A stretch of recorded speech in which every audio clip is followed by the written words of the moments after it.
Why are you feeling the need to draw up a new policy now for a Prime Minister who, frankly, by now should get it?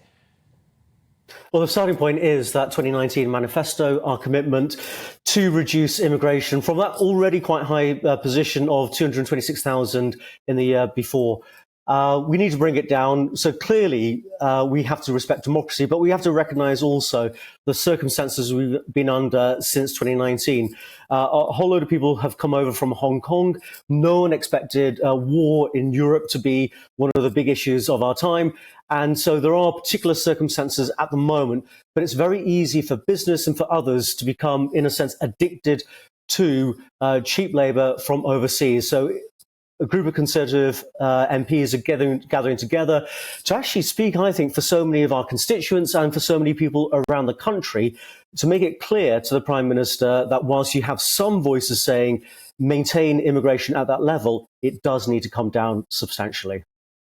This for me. A cap of 20,000 on the number of refugees accepted for resettlement in the UK. Great stuff. We need that because otherwise we'll continually be asked to throw our arms around the world, and that, frankly, cannot happen. Stop the back door into Britain from the old student visa scam, which, again, I can't believe it's taken this long to come to fruition, but there we go. A 5% cap on the amount of social housing that councils can give to non-UK nationals. Great. People are sick and tired of British people being bumped down a housing waiting list because someone's just got here and, frankly, they can't look after themselves. We're also going to be having a look, and this is vital, as a cost-benefit analysis of migration, which is not done regularly enough, which shows you the impact on the public services, as well, of course, of the impact to the economy and the labour market. Do you think that we have been living under a rigged system so far, where people are only told about what's needed for the labour market and they're not shown the reality of what happens to GP appointments, social housing, etc.? The Migration Advisory Committee should include the other challenges we face in the considerations when they give that advice.